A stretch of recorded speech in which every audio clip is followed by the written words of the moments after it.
Thanks a lot, Matt, for the kind introduction, and of course to Ken and Jamie for the invitation to be here. This is a great opportunity, certainly.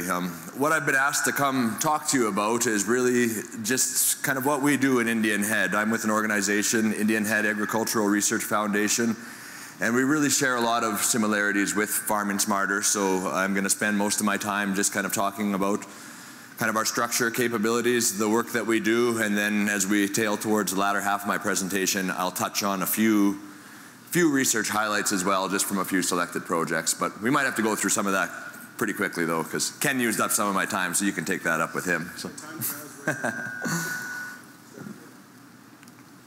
Okay, like I said, we are a not-for-profit, producer-directed organization. That is the sign as you roll into the Indian Head Research Farm. It says what the mission of IHARF is. I think it says it quite well.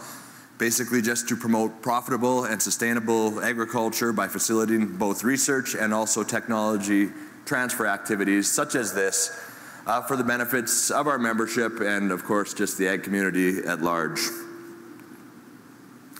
Just in terms of structure, we're a fairly small organization. We've actually only got 4 full-time staff members. There's Danny Petty, who's actually our executive manager, looks after more payroll, financial end of things, organizing extension events, things like that. Myself, I'm in charge of the research, so I get to do the fun work. I spend more time in the field and writing protocols, working with data, coming to talk to folks like you at events like this. We just recently, this spring, hired a new research assistant, so we're very excited about that, and it should help add to our capacity. She's actually Christiane Catlier, just defending her master's thesis next week here, so we're wishing her luck and excited about that. And of course, Carter Cattler is our field and plot technician, does a lot of the just general field work and labor for the organization. Directors, these guys are really important. We get together at least 4 times a year, and they provide a lot of the guidance for the organization as a whole. They do look after a lot of different communications throughout the industry, so quite involved. I'm not going to name them all, but basically you can see it's mostly made up of producers. We've got 7 out of 9 are producers, and then the other 2 are from the private sector.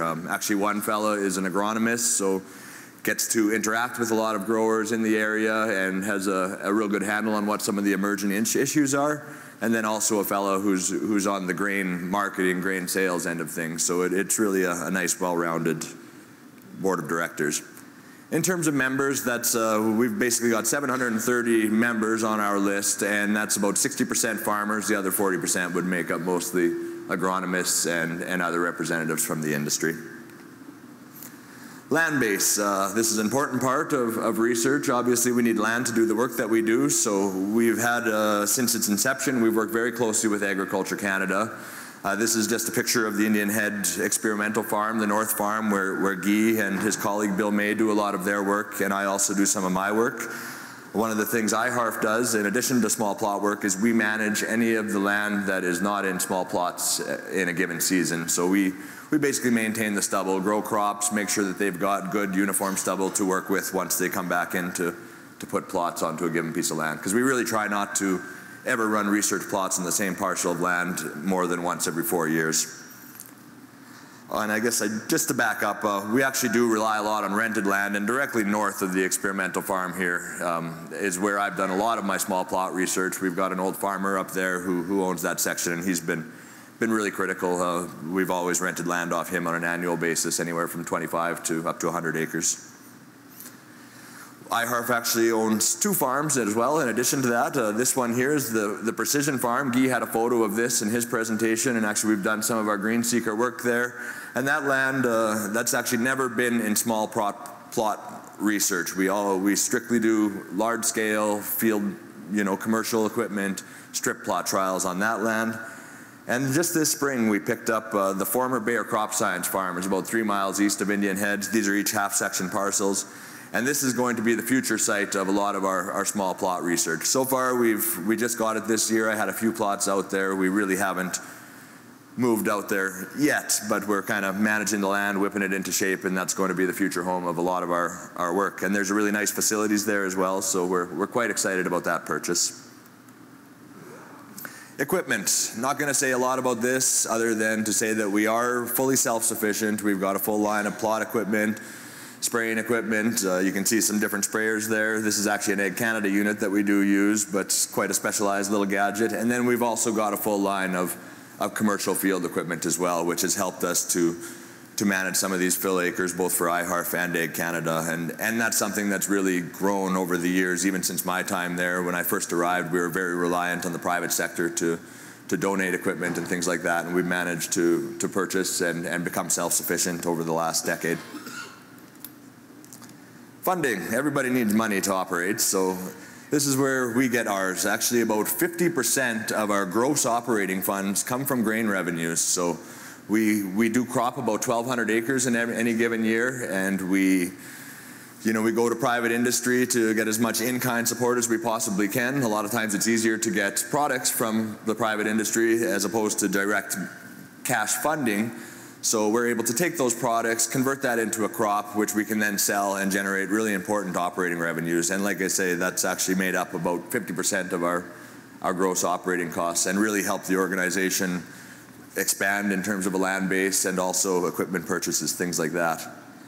The other component is our research funding, which is largely external, and I wouldn't say we make a lot of money doing research, but that is our mandate, and we do try to cover our costs there. And that comes from a combination of different sources. We've basically government, and that's all levels, including local, provincial, and federal government. Producer groups, things like Saskatchewan Canola Development Commission, SaskFlas, Western WGRF, we'll go with that. Places like that are a very important source of funding, and of course private industry. We do both direct partnerships and also a certain amount of what I would call contract work for the private sector. This is just a little bit of a breakdown of where our research funding has come from over the past 3 years. So you can see typically producer groups do make up the biggest percentage of our funding, which I think is quite appropriate. We are a producer-directed organization, so essentially it's your checkoff dollars at work that we're able to apply to specific projects. And then, we kind of fluctuate approximately equal between private industry and government, but there seems to be a lot of demand from the private sector as well, and that's an area where things have been growing in recent years. Partnerships. Like I said, we do get a lot of in-kind donations from the private industry. We have private industry coming us to fund research. I'm not going to name everybody here, but basically we just try to recognize them whenever we can. We've got different categories based on the level of funding that they receive. And like I say, I'm not going to name everybody. We just don't have the time. But you can see the Indian Head Research Farm is right at the top of that list. And that's quite appropriate, because without the partnership that we've had with them, we never would have gotten to where we are today, that's for sure. That's silver and bronze as well. So, in terms of extension, that is equally important to the research that we do. We need to get that information out there. So traditionally we've always had 2 events, and I'll just bring them both up. Every summer, similar to Farming Smarter, we host a summer field tour where you get to come out to the plots, talk with the researchers. We'll always invite a few guest researchers who we're in collaboration with. We get out in the people movers and go basically just tour the plots. And that's every year in July we host that, July 23rd, 2013, if any of you are up for a road trip this coming summer. And then as part of that, or in addition to that, we've always hosted a winter annual meeting. The location of that meeting rotates. We're going to Melville this year. We were there last year, but we've gone to Moose Jaw, Weyburn, Indian Head a few times, Grenfell. We just kind of try to move around our general area. So we're never really tied to one location. In addition to that, actually, this year here will be the first time we've helped or co-hosted a meeting as part of Crop Production Show. So the Friday of Crop Production Show, we're going to be hosting an agronomy update with 3 other producer groups in Saskatchewan, which we're hoping is successful, and we plan to continue into the future. And also we'll be hosting a flax field day as part of our summer tour program as well, so just a couple little extras. We do have a website as well, and I don't have any info on there, and unfortunately Farming Smarter puts us to shame, I think, in what they've done with their website, but it's an area where we're always looking to improve, and I think it's an important way of getting the message out to growers as well. And research, this is the fun stuff, and mostly what I look after. Just kind of a summary of some of the activities that we've had. This is all just looking back at last year.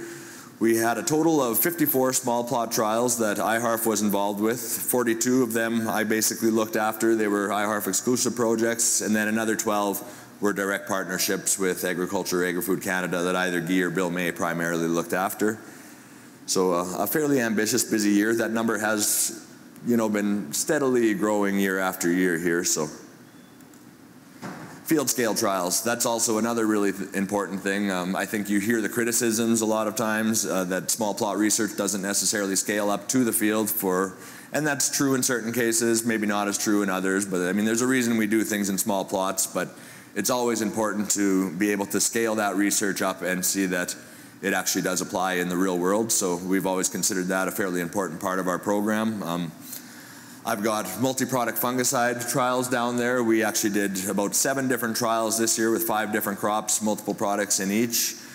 Another thing that we've been looking at a couple years in a row here now is the microclimate effects of planting canola into very tall stubble harvested with a stripper header versus short stubble kind of cut right within 6 inches off the ground, looking at how that affects water use efficiency, yields, things like that in canola. We're doing that in partnership with a graduate student at the University of Manitoba, and Guy primarily looks after that. Another one that's really exciting to us, and some of you may have heard this, we've gotten a fair bit of press about this over the past, I guess, year is our grain aeration project. And with that, we're just looking at improving the efficiency of natural grain aeration by looking at cycling that fan depending on ambient conditions and whether or not drying is occurring. And I'm not going to get into a lot of detail on that, but we've actually got a retired engineer from University of Regina, Ron Palmer. He's on contract with IHARF right now and working full-time on this data, and Guy's also played a really important part. And it's quite exciting. We've got essentially 6 bins, a couple sets of, I don't have the sizes in there, a couple sets of 2,200, I think, bushel bins, and then a set of 3,500 bushel bins.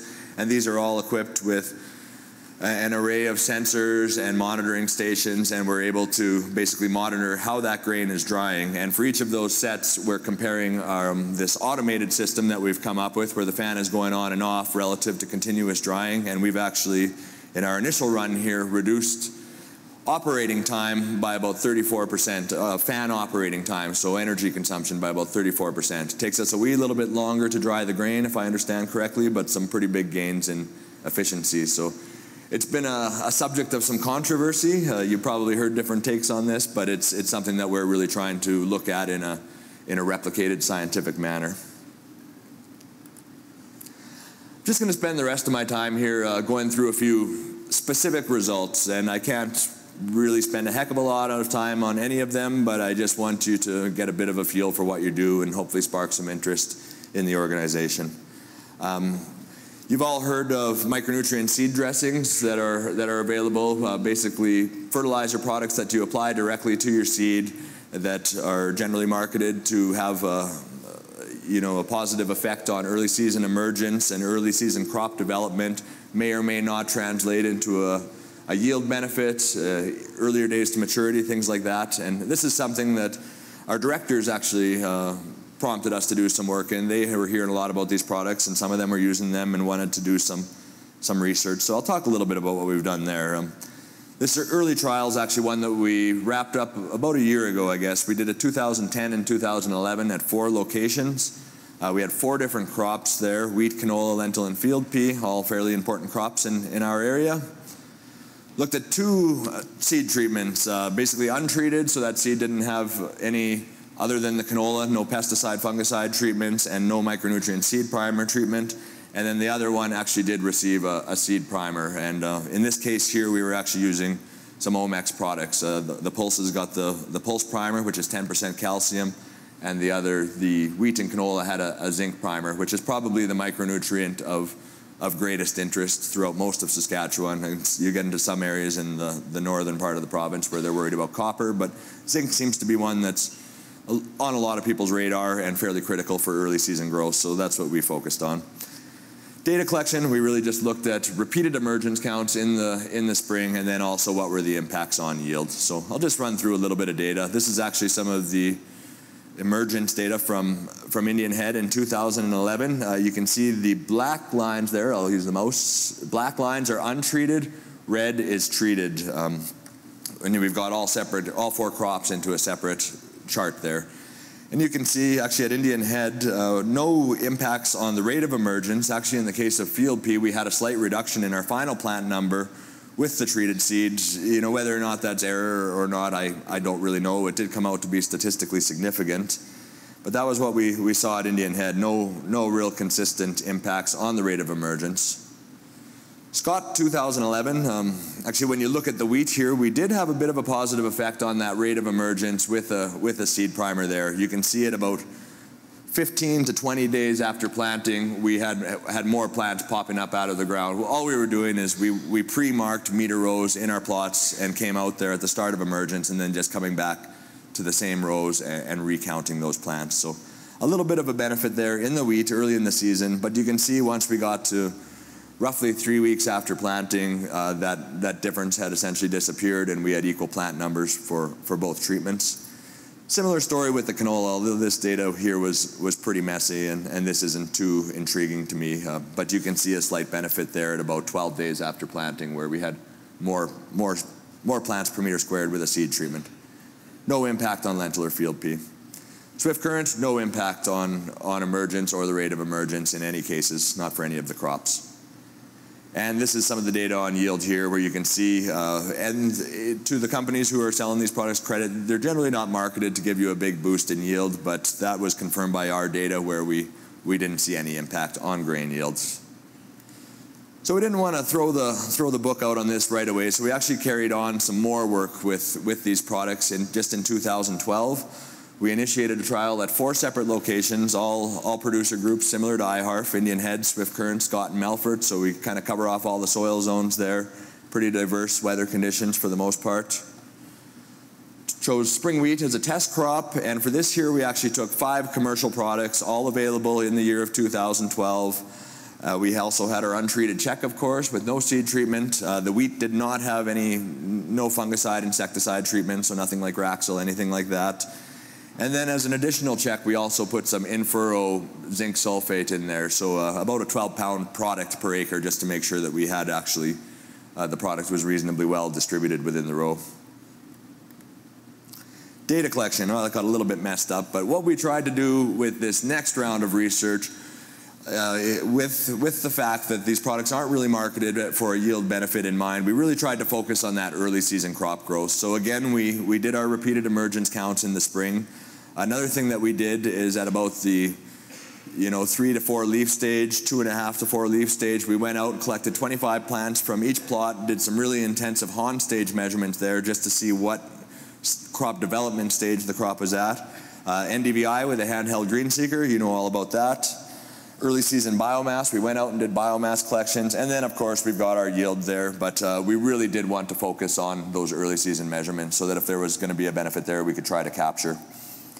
And this data is all very preliminary. I've actually only looked at the results from Indian Head, and I still do have data from 3 other sites coming in, but in terms of Indian Head, it was pretty neutral. Basically, our black line here is the check with no treatment. Zinc sulfate is that red line up at the top. So you've got some trends there, but when you look at the error bars, there was enough variability that we could not attribute any of this to the treatments. It was simply noise within our data, and when I look at this, I would conclude that there was no impact on emergence to any of these treatments, including the seed applied or in-furrow zinc sulfate.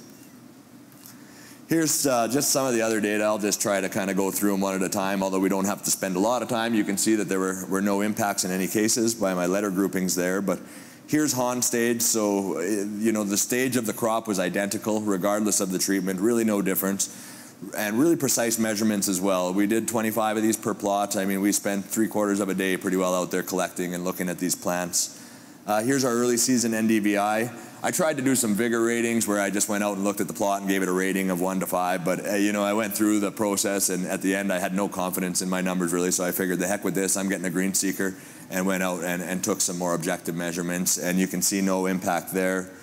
Early season biomass, a little bit of noise, but nothing statistically significant, and the same thing again for grain yield. So this is preliminary. You can see I've got that plastered all over the screen, but we've got 3 more sites to come in and look at this. We may or may not continue some of this work in 2013, but so far with what we have looked at, we haven't been able to document too much in the way of benefits for any of these products, at least under our specific conditions. And I should mention that we're not out finding seed that's deficient in any particular nutrients. Our soils are marginal in zinc levels, but not deficient by any means. These are just normal soils, long-term no-till.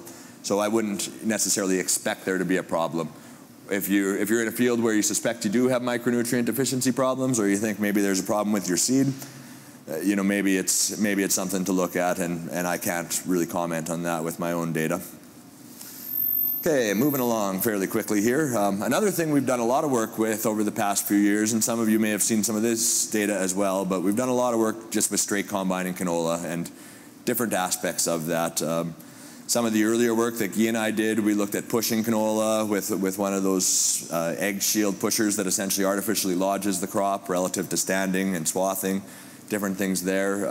After that, we moved into some work looking at cultivars and some of the pod sealants that are available.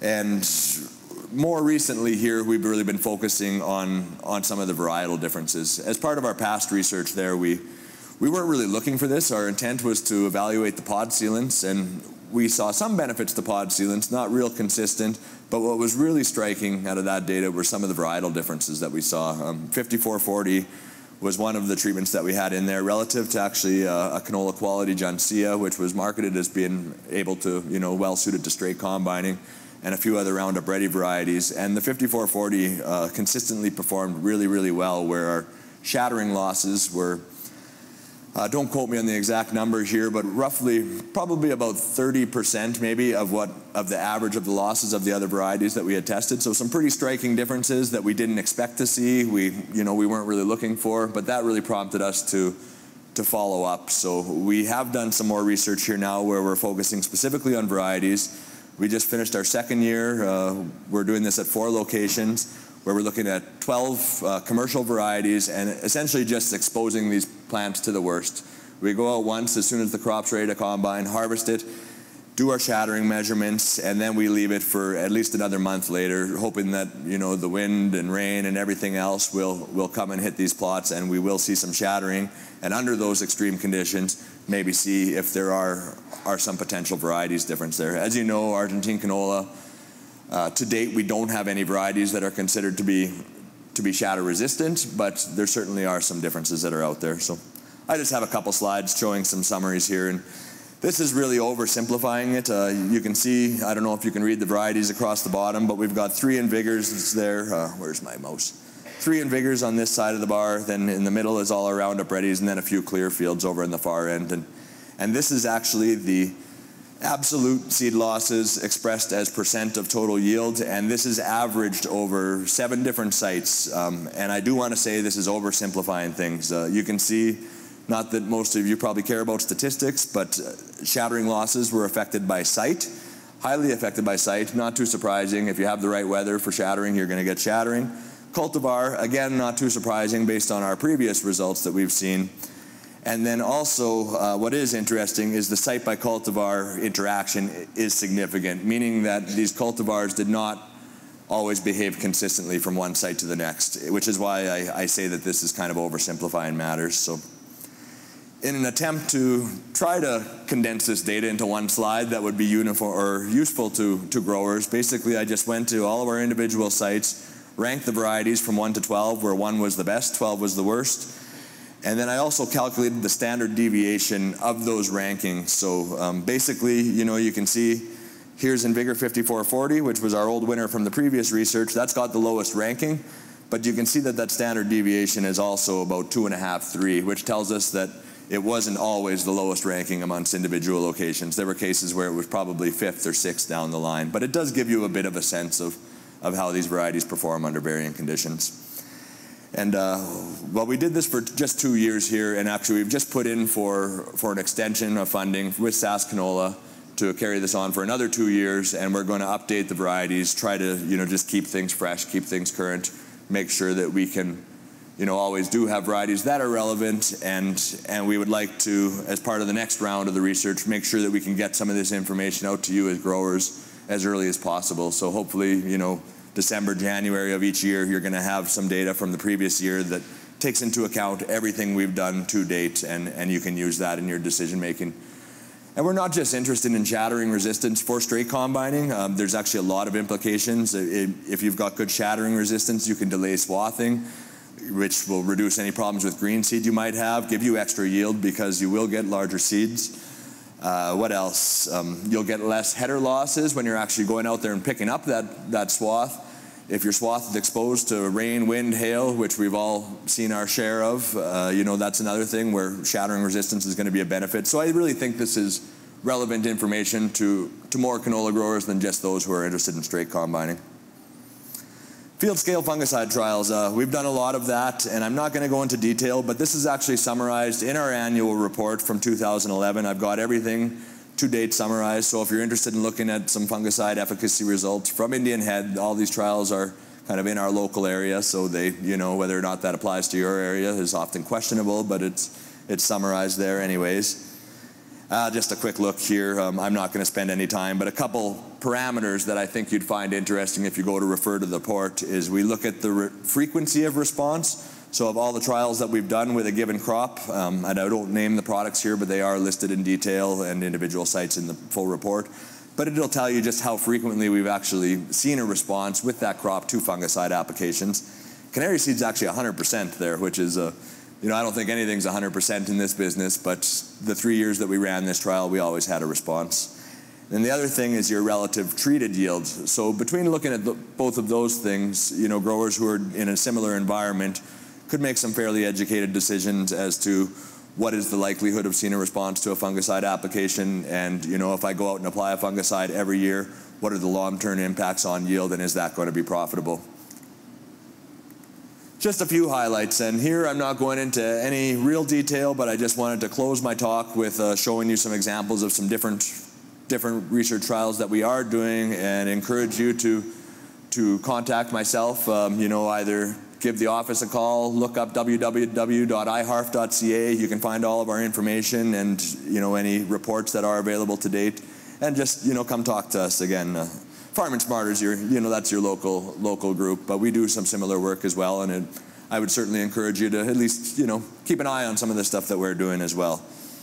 Wider row spacing in canola. This is some fairly new work that we're doing that we're very excited about. Guy actually just led a project here that wrapped up last year where we looked at row spacing ranging from 10 to 16 inches in oats. We're following that up now with canola, going all the way to 24-inch spacing, and then we're looking at things like lower seeding rates at these wider row spacings. We're looking at sideband nitrogen. As row spacing gets wider, do you start running into trouble with potential nitrogen toxicity at high rates? Things like that. What are the implications for weed control? Response to ESNs, another one we've been doing in partnership with Agrium Advanced Technologies here the last couple of years, and seen some pretty interesting results. But we're doing work with both canola and spring wheat where we're applying some very high rates of fertilizer, slow release fertilizer, and just seeing how those response curves of ESN relative to untreated urea behave, particularly at the very high rates. Field P inputs trial, this is a brand new one being headed up by Ann Kirk at Scott actually, but it's quite interesting, funded by the Pulse Growers of Saskatchewan, and we're looking at all different combinations of inputs on field pea production. So we've got fungicides, inoculant types, so seed applied versus granular inoculants, seeding rates, low versus high seeding rates, starter nitrogen, it's quite a complex study, but looking at a whole slew of inputs and various combinations of inputs and how those affect the bottom line on field pea production. Soybean adaptation. This is a crop that's quite new to Saskatchewan, but it's been gaining traction, and the last 2 years, growers have been playing around with soybeans and had some pretty good results. I can still consider it a very high-risk crop. We don't really have the growing season, but we've been getting away with it for a couple years. So this is something that we want to at least keep working with. And just for the record, we actually grew 37 bushel an acre soybeans in Indian Head last year, but we just want to get a sense as we grow these year after year after year, how many years are we actually going to get a crop? How many years is it going to freeze? What varieties are suitable? So something that we're very interested in, and I know growers are too. Intercropping, you probably heard little bits and pieces of that, but we've been doing work here for about 3 years now, intercropping pulse crops and canola, looking at, what does that mean for your nitrogen management, looking at different configurations. Is it better to alternate rows of field pea and canola? That way you can apply all your fertilizer to the canola, leave the field pea unfertilized, or is it better to just, do a mixed row configuration and plant all that seed together? Things like that. We've been doing that for a few years and are starting to get a bit of an understanding. Canola response to phosphorus rate placement and inoculation with Penicillium bulli, otherwise known as Jumpstart. That's one being headed up by Ramona Moore out of Brandon with Ag Canada. We've been doing that for a long time. We're actually now up to about 15 site years of data, I think. Ultra Pro canola meter evaluation. That's actually, Seedmaster, they've got a booth here today. Most of you have heard about their Ultra Pro canola meter, which does a very good job of metering out low rates of small seeded products. So it really allows us to meter that in a more precise manner. And we're doing some third-party evaluations just on what is the implication of this roller relative to a more traditional system on distribution of plants within the plots. What does that mean for crop development and yield, things like that. And we're still really new into this, but this is another one that we've got about 5 different locations tackling it. And I think we've got either 2 or 3 years of funding. And with that, many, many more trials. I said we ran 52 in total this year. I can't get into them all, but I would encourage you to come visit us at Crop Production if you are there, maybe chat some more, or just from time to time, have a look at the website. Or if you are, if you have family in Saskatchewan, if you're traveling through, by all means, stop by the station and pay us a visit, and we can show you some of our plots and the things that we do. And with that, again, I thank you for your attention. Special thanks to Farming Smarter for the invitation, and hopefully I didn't use up too much of my time and tap into the lunch hour here. And I will be,